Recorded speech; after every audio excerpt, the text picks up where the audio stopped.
നാം പാട്ടിലൂടെ കേട്ടതുപോലെ കർത്താവിൻ്റെ കരുണ എത്രയോ അതിവിശിഷ്ടമാണ്. അവിടുത്തെ സ്നേഹം എത്രയോ ആശ്ചര്യകരമാണ്. അവിടുന്ന് നമ്മുടെ ലംഘനങ്ങളെ നമ്മോട് അകറ്റി നമ്മുടെ അകൃത്യങ്ങളെ മോചിച്ചു തന്നു. അവിടുന്ന് നമ്മെ സ്നേഹിച്ചു. ഈ കർത്തൃദിവസം രാവിലെ സമയത്ത് നാം കർത്താവിനെ ആരാധിക്കുന്നതായ സമയത്ത് കർത്താവ് നമ്മോട് കാണിച്ച മഹാകരുണയും മഹാദയയും മഹാസ്നേഹവും ഓർമ്മിക്കുവാൻ ദൈവം നമ്മെ ഇടയാക്കട്ടെ. കാൽവറി ക്രൂശിലേക്ക് നാം നോക്കുമ്പോഴാണ് ഈ കാര്യങ്ങൾ നമുക്ക് മനസ്സിലാക്കുവാൻ സാധിക്കുന്നത്. നമ്മെ ഇത്രമാത്രം സ്നേഹിച്ച വലിയവനായ ദൈവത്തെ ഇന്ന് രാവിലെ ഹൃദയത്തിൻ്റെ ആഴത്തിൽ നിന്ന് ആരാധിക്കുവാൻ നമുക്കിടയാകട്ടെ. 103-ാം സങ്കീർത്തനം 8-ാം വാക്യത്തിൽ നാം വായിക്കുന്നത് ഇങ്ങനെയാണ്: യഹോവ കരുണയും കൃപയും നിറഞ്ഞവനാകുന്നു, ദീർഘക്ഷമയും മഹാദയയും ഉള്ളവൻ തന്നെ. കരുണയും കൃപയും നിറഞ്ഞവനായ കർത്താവിനെയാണ് നാം ഇവിടെ കാണുന്നത്. യോഹന്നാന്റെ സുവിശേഷം 1-ാം അധ്യായം 18-ാം വാക്യത്തിൽ എഴുതിയിരിക്കുന്നത് ഇങ്ങനെയാണ്: ദൈവത്തെ ആരും ഒരു നാളും കണ്ടിട്ടില്ല. പിതാവിൻ്റെ മടിയിലിരിക്കുന്ന ഏകജാതനായ പുത്രൻ അവനെ വെളിപ്പെടുത്തിയിരിക്കുന്നു. വാസ്തവത്തിൽ ദൈവത്തെ ഒരു മനുഷ്യനും നേരിട്ട് കണ്ടിട്ടില്ല, നേരിട്ട് കാണുവാൻ സാധ്യമല്ല. അവിടുത്തെ മുഖം കാണാവതല്ല എന്ന് തിരുവെഴുത്തിൻ്റെ വിവിധ ഭാഗങ്ങളിൽ രേഖപ്പെടുത്തിയിട്ടുണ്ട്. ഒരു മനുഷ്യനും തൻ്റെ ശരീരത്തിലിരുന്നു കൊണ്ട് അത്യുന്നതനായ ദൈവത്തെ നേരിട്ട് കാണുവാൻ സാധ്യമല്ല. അത്രമാത്രം അതിഭയങ്കരനായവൻ എന്നാണ് നമുക്ക് മനസ്സിലാക്കുവാൻ സാധിക്കുന്നത്. അവിടുന്ന് അടുത്തുകൂടാത്ത വെളിച്ചത്തിൽ വസിക്കുന്നവനാണ്, അതേസമയം തന്നെ കൂരിരുളിൽ വാസം ചെയ്യുന്നവനുമാണ്. ഈ രണ്ട് കാര്യങ്ങളും നമുക്ക് വിപരീതമെന്ന് തോന്നാമെങ്കിലും അത് യാഥാർത്ഥ്യമായ ഒരു വസ്തുതയാണ്. ദൈവത്തെ സംബന്ധിച്ചിടത്തോളം നമുക്ക് മനസ്സിലാക്കാൻ സാധ്യമല്ലാത്ത അത്രമാത്രം വലിയവനാണ് ദൈവം. അവനെ നമുക്ക് മറ്റൊന്നിനോട് ഉപമിക്കുവാൻ സാധ്യമല്ല. സകല അഖിലാണ്ടത്തെ നിർമ്മിച്ചവനായ ദൈവം എത്ര വലിയവനാണ്, എത്ര മഹത്വധാരിയാണ്. മാനുഷികമായ നമ്മുടെ ബുദ്ധി കൊണ്ട് ദൈവത്തെ മനസ്സിലാക്കുവാൻ നമുക്ക് സാധ്യമല്ല. അത്രമാത്രം അവിടുന്ന് അപ്രമേയനാണ്, മഹത്വധാരിയാണ്. ശാസ്ത്രം കണ്ടുപിടിച്ചിരിക്കുന്നതനുസരിച്ച് ഭൂമിയിൽ നിന്ന് ഏതാണ്ട് 14,95,00,000 കിലോമീറ്ററുകൾ ദൂരെ നിൽക്കുന്നതായ സൂര്യൻ്റെ പ്രകാശവും സൂര്യൻ്റെ ചൂടും എത്രമാത്രം വലുതായിട്ടാണ് നാം ഭൂമിയിൽ അനുഭവിക്കാറുള്ളത്. എന്നാൽ നമ്മുടെ വലിയവനായ ദൈവത്തെ സംബന്ധിച്ചിടത്തോളം അവിടുന്ന് അടുത്തുകൂടാത്ത വെളിച്ചത്തിൽ വസിക്കുന്നവനാണ് എന്ന് പറയുമ്പോൾ എത്രമാത്രം മഹത്വധാരിയാണെന്നും എത്രമാത്രം ഭയങ്കരനാണെന്നും നമുക്ക് ചിന്തിക്കുവാൻ സാധിക്കും. എന്നാൽ അത് അളക്കുവാൻ നമുക്ക് സാധ്യമല്ല. അവിടുത്തെ മുഖം സൂര്യൻ ശക്തിയോടെ പ്രകാശിക്കുന്നത് പോലെ ആയിരുന്നു എന്ന് അപ്പോസ്തലനായ യോഹന്നാൻ പത്മോസ് ദ്വീപിൽ നേർസാക്ഷ്യമായി താൻ കണ്ടിട്ടുണ്ട് എന്ന് വെളിപ്പാട് പുസ്തകത്തിൽ രേഖപ്പെടുത്തിയിരിക്കുന്നു. അത്രമാത്രം ഉന്നതനായ ദൈവം, അതിഭയങ്കരനായവൻ. നാം 95-ഉം 96-ഉം സങ്കീർത്തനങ്ങൾ വായിക്കുമ്പോൾ അവിടെ അത്യുന്നതനായ ദൈവത്തെ നാം ആരാധിക്കണം, മഹത്വപ്പെടുത്തണം എന്നുള്ളതിൻ്റെ പ്രധാനപ്പെട്ടതായ കാരണങ്ങൾ അവിടെ പറയുന്നത് അവിടുന്ന് മഹാദൈവമാണ് എന്നുള്ളതാണ്. 95-ാം സങ്കീർത്തനം 3-ാം വാക്യത്തിൽ നാം വായിക്കുന്നത്: യഹോവ മഹാദൈവമല്ലോ, അവൻ സകല ദേവന്മാർക്കും മീതെ മഹാരാജാവ് തന്നെ. ഭൂമിയുടെ അധോഭാഗങ്ങൾ അവൻ്റെ കയ്യിലാകുന്നു, പർവ്വതങ്ങളുടെ ശിഖരങ്ങളും അവനുള്ളവ. സമുദ്രം അവനുള്ളത്, അവനതിനെ ഉണ്ടാക്കി. കരയെയും അവൻ്റെ കൈകൾ മനഞ്ഞിരിക്കുന്നു. അതുകൊണ്ട് വരുവീൻ, നാം വണങ്ങി നമസ്കരിക്കുക, നമ്മെ നിർമ്മിച്ച യഹോവയുടെ മുൻപിൽ മുട്ടുകുത്തുക. അവിടുന്ന് മഹാദൈവമാണ്. അത്രമാത്രം ഉന്നതനായ ദൈവത്തെ നമുക്ക് അടുത്ത് ചെന്ന് ആരാധിക്കുവാൻ സാധിക്കുന്നു എന്നുള്ളത് എത്രയോ ഒരു വലിയ കാര്യമാണ് പ്രിയമുള്ളവരെ. ഇന്ന് രാവിലെ നമുക്ക് ആ കർത്താവിനെ ആരാധിക്കാം, മഹത്വപ്പെടുത്താം. ആ ദൈവത്തെ ആരും ഒരു നാളും നേരിട്ട് കണ്ടിട്ടില്ല. എന്നാൽ അവിടുന്ന് കരുണാമയനാണെന്നും കൃപ നിറഞ്ഞവനാണെന്നും സ്നേഹം നിറഞ്ഞവനാണെന്നും നമുക്ക് കാണിച്ചു തന്നത് കർത്താവായ യേശു ക്രിസ്തുവാണ്. ആ ദൈവത്തെ അടുത്തറിയുവാൻ, ആ ദൈവത്തിൻ്റെ അരികിലേക്ക് ചെല്ലുവാൻ നമുക്കിടയായി തീർന്നത് യേശു ക്രിസ്തു മുഖാന്തരമാണ്.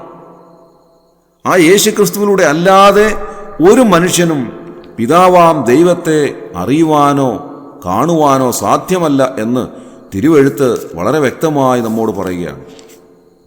ആ കർത്താവിൻ്റെ അരികിലേക്ക് ഇന്ന് രാവിലെ നാം അടുത്ത് ചെല്ലുമ്പോൾ നാം എത്ര നിസാരരാണ് എന്നുള്ളത് ചിന്തിക്കുവാൻ ദൈവം നമ്മെ ഇടയാക്കട്ടെ.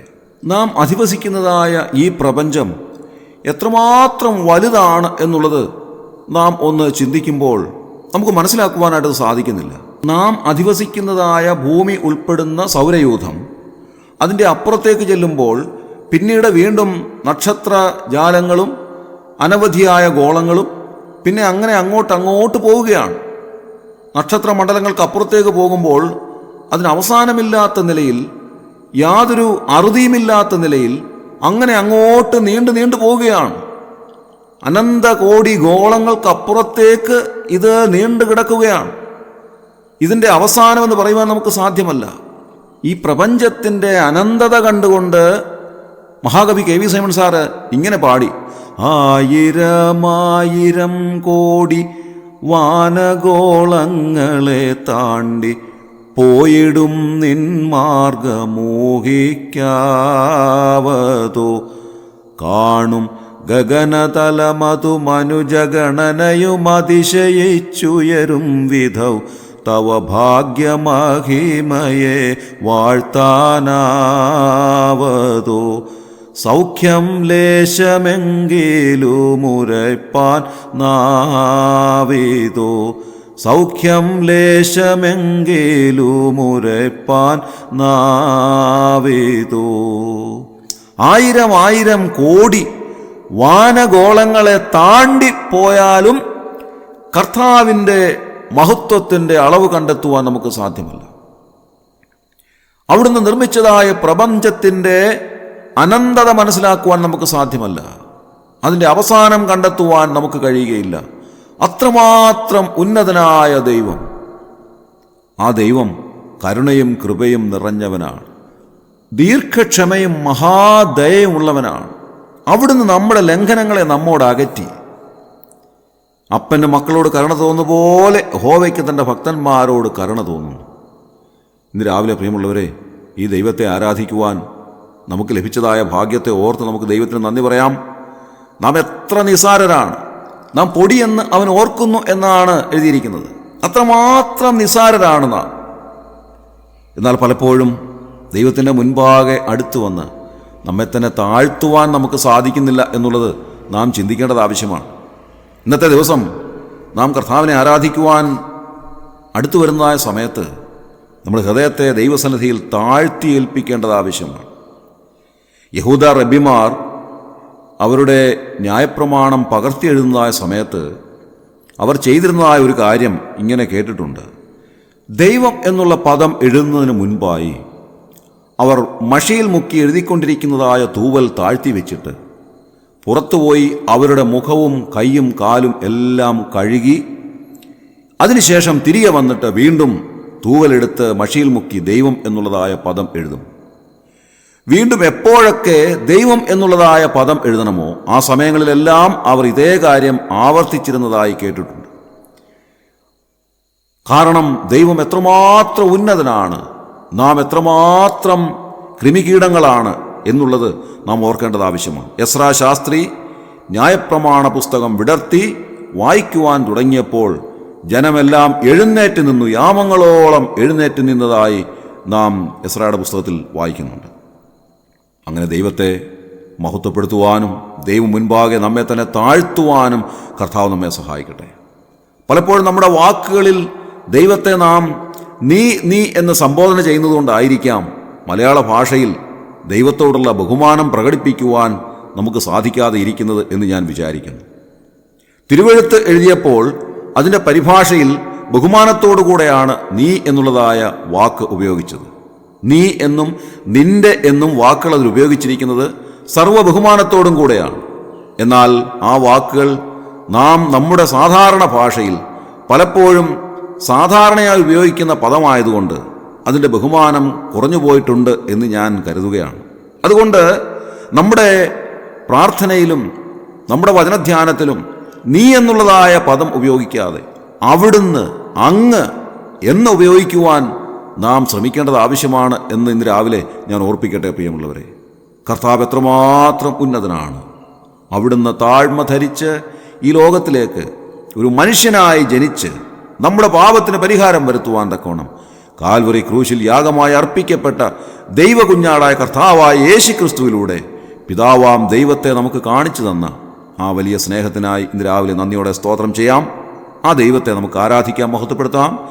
കർത്താവിൻ്റെ അരികിലേക്ക് ചെന്ന് ഉന്നതനായ ദൈവത്തെ ഏറ്റവും കൃമികീടങ്ങളായ നമുക്ക് ആരാധിക്കുവാനുള്ള ഭാഗ്യം ലഭിച്ചതോർത്ത് കർത്താവിന് നന്ദി പറയാം. ദൈവനാമം ഇന്നും എന്നേക്കും വാഴ്ത്തപ്പെടുമാറാകട്ടെ. നമ്മുടെ കണ്ണുകളെ അടയ്ക്കാം, നമുക്ക് പ്രാർത്ഥിക്കാം. ക്രിസ്തുയേശുവിലൂടെ അതിവാത്സല്യമായി ഞങ്ങളെ സ്നേഹിക്കുന്ന സ്വർഗീയ പിതാവാൻ നല്ല ദൈവമേ, അനുഗ്രഹകരമായ ഈ ദിവസത്തിൽ, ഈ കർത്തൃ ദിവസത്തിൽ കർത്താവെ, ഞങ്ങൾ അങ്ങേ ആരാധിക്കുന്നു, മഹത്വപ്പെടുത്തുന്നു.